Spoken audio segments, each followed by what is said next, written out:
sistema formal nga mipahibalo sa ilang lineup karong umaabot nga eleksyon. Plano nga pagpabalhin sa South Bus Terminal, Supakon. Kapitolyo, mipahigayon sa Search and Rescue Summit alang sa pagbansay-bansay sa mga disaster response teams.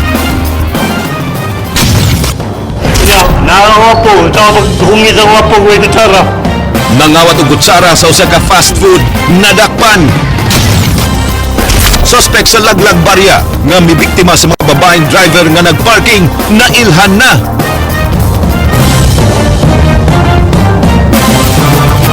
May hapon Sugbo Kabisayan, aniya na mga balita, uban ang kinatibuk ang puwersa sa News 5 Cebu.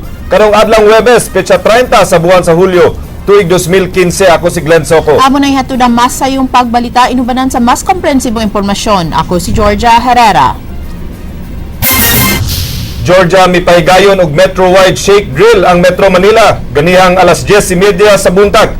Isip pagbansay sa tanang residente didto kung simbako nga muigo ang kusog na linog sa ilang lugar. Diri sa Sugbuglan, mipahigayon sabog earthquake drill ang Abiliana National School. Matud sa representante sa Office of the Civil Defense, kuha ang exit point sa mong tungaan ug dili safe ang evacuation area. King Perez, Suginlimi.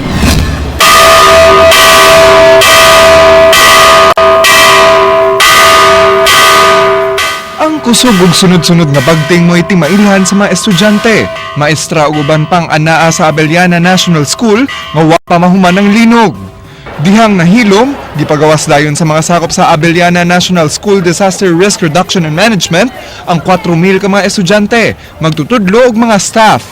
Sa ilang paglakaw paggawa sa main gate, ilang gitabunan ang ulo. Dayon gi-headcount sa mga magtutudlo ang ilang mga estudyante. Nahimong evacuation area ang Dalan Osmeña Boulevard nga mo'y gi-identify nga himong safe area kung dunay linog. Gitukod dayon ang medical stations kung din gidala ang mga angol ug na-rescue.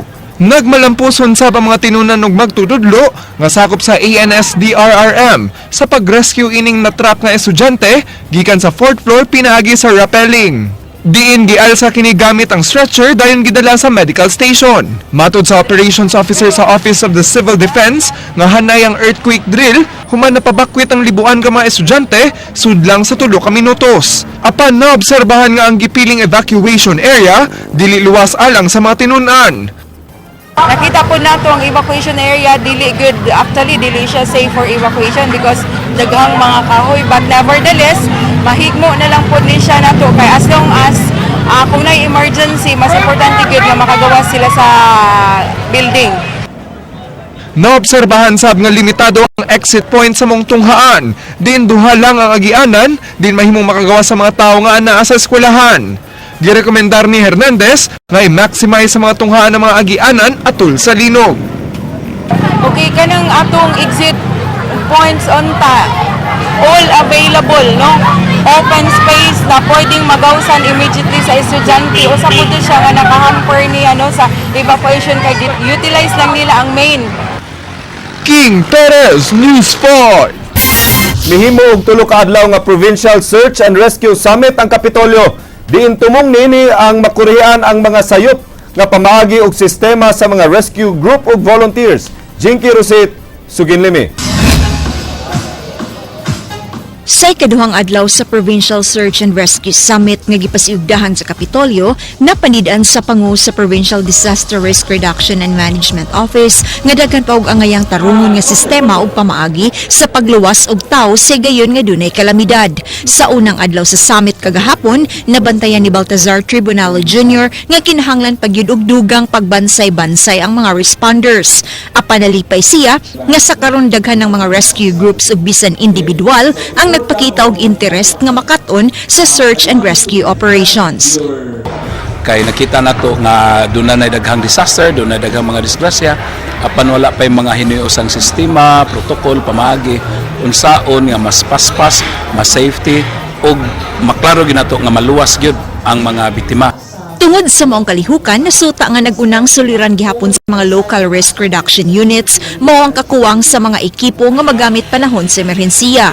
Apan gipangitaan na kini karon og paagi sa matag LGU ingon man sa lalawigan sa Sugbo aron pagsiguro nga maluwas nila dayon katong nagkinahanglan sa ilang tabang.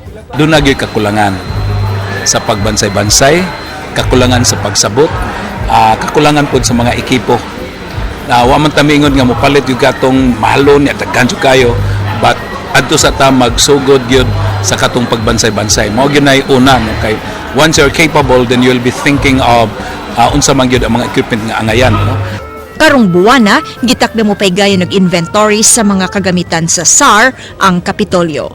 Jinky Rosit, News 5. Nipasalig si Mayor Michael Rama nga sa iyang administrasyon matagan og kasulbaran ang problema sa baha sa dakbayan sa Sugbo pinaagi sa nakahanay nga plano sa Mega Cebu.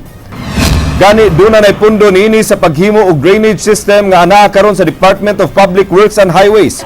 Dugang ni Rama, nangita siya expert planner sa flooding nga mo'y muhimo og makuting pagtuon unsaon pagsulbad sa maong problema. Alang sa mayor, kun way saktong drainage plan, mahuglang nga nag-usik-usik sa kwarta ang syudad. We are focusing kay kanagong, as we already been told, if we don't approach baha in an integrated and comprehensive manner, likewise, if we don't consider it in a metro perspective, then we will end up solving one but creating another one. Grade 5 pupil nga ligid sa hagdanan sa ilang tunghaan. Human masapit sa gidala ni ining payong. Leslie Camnadi Vistil, Suginlimi.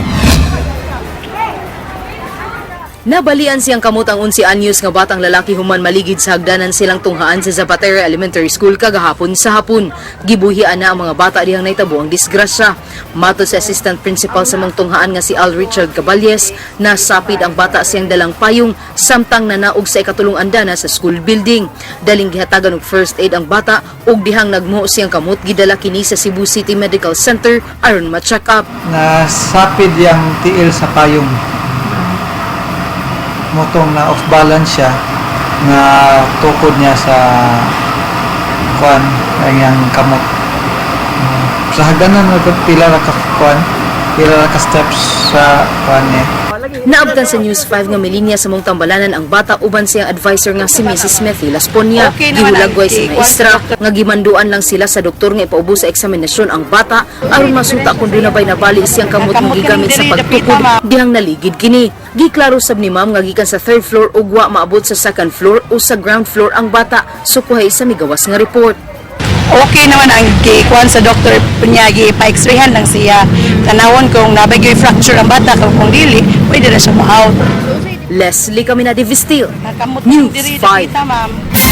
Ang services sector ang dunay labing dako nga contribution sa gross na regional domestic product sa Central Visayas. Apan ang industry sector ang adunay labing taas nga growth rate. Andrea Patanya, Suginlimi.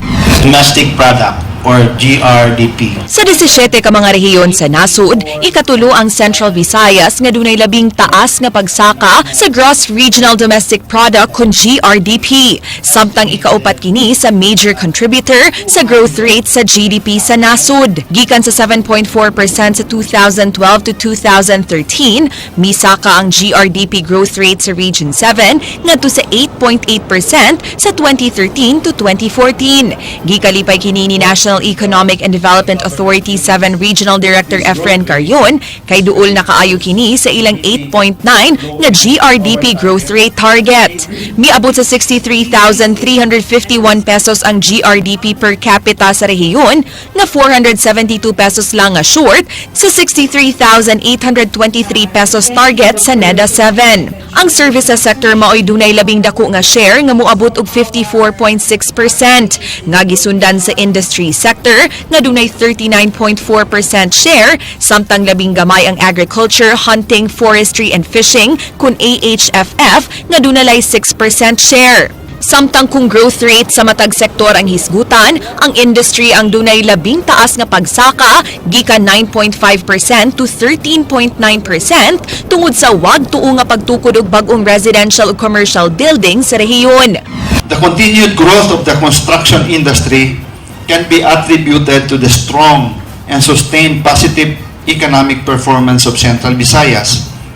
Non-residential construction was triggered by the growing demand for office space, by the services sector, particularly the business process outsourcing and the tourism industry. Mikanaog ang growth rate sa services sector gikan 6.9% ngadto sa 6.6%, samtang ang AHFF ang dunay labing dako nga pagkunhod gikan 0.3% ngadto na sa negative 2.6%. Mato di karyon, masabtan ang pagmeno sa agrikultura ug pagpanagat tungod sa sunod-sunod nga katalagman sa Kabisayan sama sa linog ug bagyong Yolanda. Apan inanay na kini nga nagkabangon. Gipasalig sila nga hatagan og prioridad karon ang agri-fishery development. The first quarter of 2014 report indicates that the agriculture and fishery sectors have already showed signs of recovery. Its production increased by around 10% or 9.9% compared to its performance in 2014 after registering negative growth in the previous year. Gipanglantawan sab sa NEDA nga mulambo ang industriya sa retail tungod sa nagkadaghang malls ug turismo tungod sa Visit Philippines project sa DOT ug sunod-sunod nga international events sama sa Ironman, APEC ug IEC. Ang simultaneous presentation sa GRDP sa Philippine Statistics Authority maoy labing una nga gipahigayon sa nagkadaiyang rehiyon sa nasod.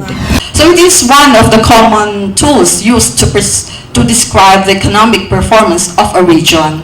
So the estimates will help economic planners, businessmen, researchers, and policymakers in the region analyze the strengths and potentials of Central Visayas and address the issues affecting the region's economy. Andrea Patenia, News 5. Supakon sa mga pasahero ug mga driver ang laraw ni Cebu City Mayor Michael Rama sa pagbalin sa Cebu South Bus Terminal nga gingong maoy nakaingon sa bugat nga trapiko sa may N. Bacalso Avenue. Jinky Rosit, Sugindimi.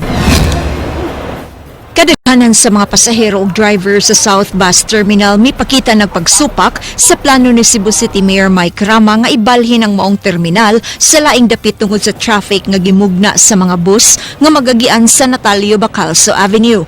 Matud sa bus driver nga si Odette, mas maayo kung pabilin lang kini sa nahimutangan karon aron di masakripisyo ang publiko.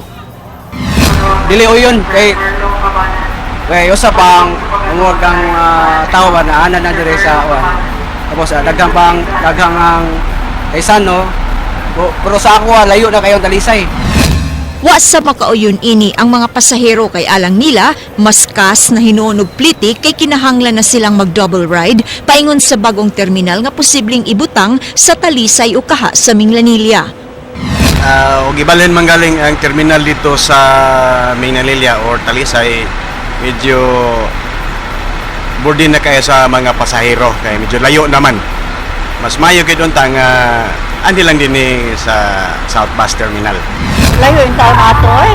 Dire-rego na mo gusto. Talayo ato. Ang Kapitolyo nga nasayod ni ini miingon nga mas maayo unta kundi na lang kini ihinayon tungod sa laraw nila nga pagpalambo sa terminal. Mangita pa sa binuon sila karon og pribadong luna nga posibleng kabalhinan ini dinha sa SRP. Kay being a public utility facility nga nag-offer unta og mga comforts ato mga saka magbiyahe pa dong sa south improve ta nato nga nag-invest ka ng 3-phase nga karon nangita ang contractor sige na. Jinky Rosit, News 5. Tungod sa pagbunok sa uwan ganiyang buntag, wa mahinayon ang kikatakda unta nga pagguba sa kapin usa ka gatos pa ka mga panimay sa iskina Don Hill Garcia ug Escario. Atol ning pagbalita na suta nga wa mahinayon ang demolition team sa pagguba sa mga panimay nga padayong nagbarog sa public domain sa Capitol site ug katong nahabilin pa nga anaa sa pribadong luna nga iya sa pamilyang Quijano.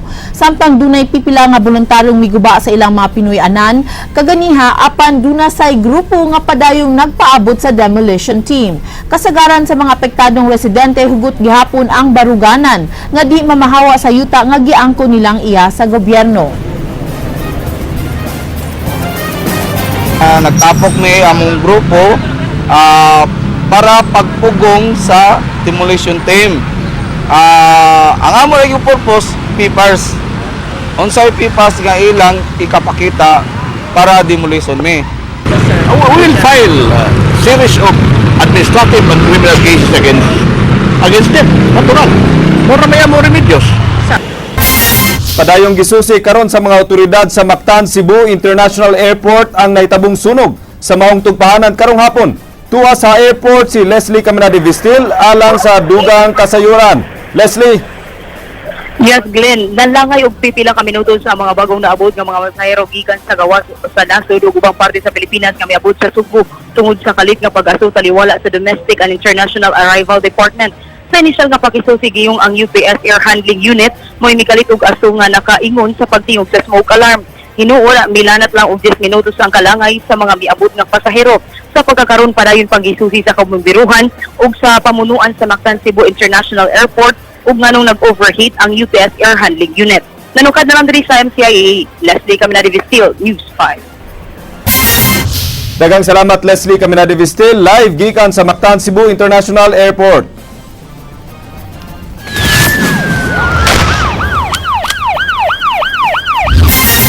Usa sa mga sospek sa Laglag Susi Group nga mibiktima sa asawa ni kanhi Konsehal Joey Daluz na ilhan na sa kapulisan. Samtang ang bag sa biktima didto na na-recover sa dakbayan sa Lapu-Lapu. King Perez, Suginlimi.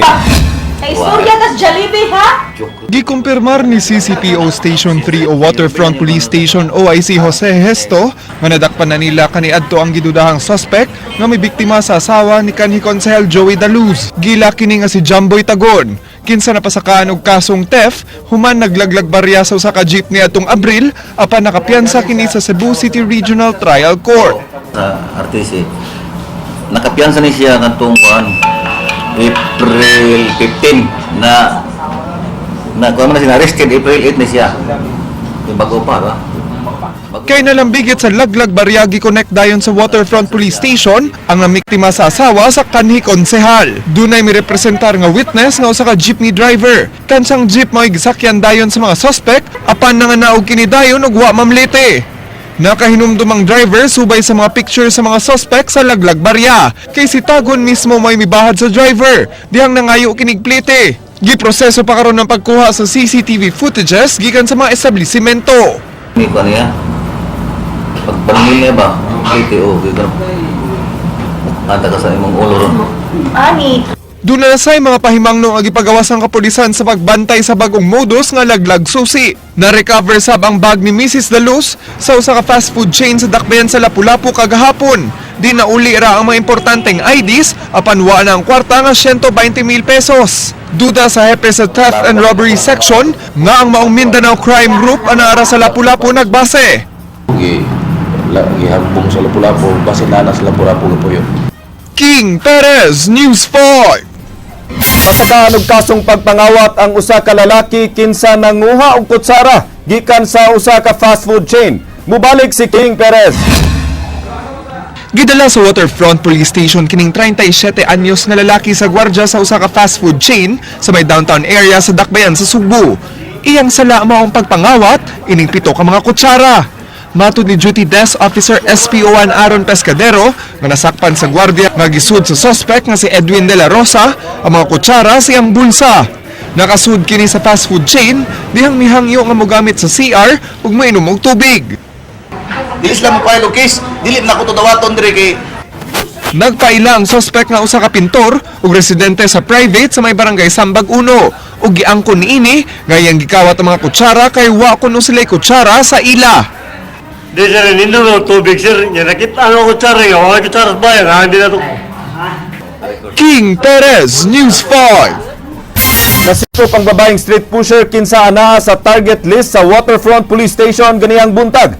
Kinisubay sa search warrant nga gipakanaog ni Judge Wilfredo Navarro sa Cebu City RTC 19. Atol sa operasyon nakuhaan og 20 ka pakete nga gidudang shabu si Renalu Quico alias Apple Biquitos nga usa ka simanang gipanid-an sa kapulisan sa Sitio Looban, Villa Gonzalo 2 sa Barangay Tejero, Dakbayan sa Sugbo. Nasayran nga ang dinakpan dunay anak ug ang pagmamligya sa shabu mo'y iyang gibuhi nini human sa Badakpi ang iyang kapuyo nga drug pusher sab. Ganyan, saon man ang gibuhi ang man. First time na siya takpan, pero no naman siya.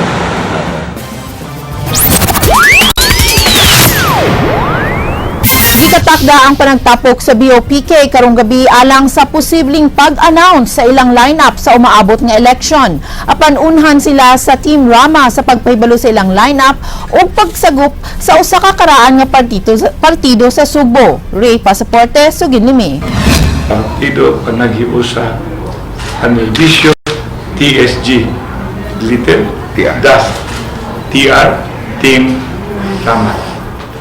Formal nga gipahibaw ni Mayor Michael Rama ang iyang paglansar pag-usab karong umaabot nga eleksyon. Apan sa umaabot nga eleksyon, ang ilang pundok ilho na nga partido panaghiusa sa panerbisyo tungod sa gugma sa Team Rama. Human sa eleksyon sunod tuig iyang iparehistro nga usa ka partido. Gitudlo nga Chairman Emeritus si kanhi Kongresista Antonio Tony Cuenco, si kanhi Konsehal Joey Dalos, mao ang overall campaign manager ug ang assistant ni ini si Richie Osmeña. Si Konsehal Edo Rama mao'y gitudlo nga mangulo sa political affairs. Si Rama gitudlo usab nga regional coordinator sa partido una ni Vice President Binay. For the whole matter about UNA activities, we will proceed kasi kami po ay hindi magpapahuli. Always kami ay nauuna. So kami dili paawahin, kami pirming mag-una. Gipahibaw ni Mayor Rama ang official line-up sa ilang mga konsehal. Sa South District, sila mao si Konsehal James Cuenco, Dave Tumulak, Hans Abilia ug Renato Osmeña. Sa North District mao sila si Konsehal Mary Ann de los Santos, Noel Wenceslao ug Jerry Guardo. Si Konsehal Jerry Carillo ang ilang padaganon sa pagkakongresista sa South District, samtang si kanhi Mayor Alvin Garcia ang sa North District. Dako pa ang kuwang sa iyang line-up sa ilang konsehal, sanglit layo pa ang eleksyon ug ang pang-file sa Certificate of Candidacy sa Oktubre. Matud ni Rama, daghan ang anaa sa iyang listahan sa North ug South District. They knew already also, which I will not be divulging, because we all have agreed who should be a part of the so-called Team PP, TSG, Team Rama. Gipasabot ni kanhi Congressman Antonio Cuenco nga ang panaghiusa kanhi politikanhong partido nga Sugboanon. That the original Panaghiusa was composed of Inday Nita, Joey Dalos, the Ramas, and the Cuencos. We were the original incorporators of Panaghiusa, which we are now reviving. It is now clear that the political battle lines are drawn. Wa mabalaka si Rama sa posibleng panagsangka nila pag-usab ni kanhi Congressman Tomas Osmeña sunod tuig nga iyang gipildi og kapin 6,000 botos. Matud ni Rama, ang Sugboanon mao'y iyang gikahadlukan nga mukontra og dili si Tammy Osmeña. Ray Pasaporte, News 5. Maukat to ang mga balita sa Aksyon Bisaya, kini si Glenn Soco. Duhang salamat, ako si Georgia Herrera. Bisan asa, bisan kanusa. Kapatid, kay dilang kutob sa balita, aksyon!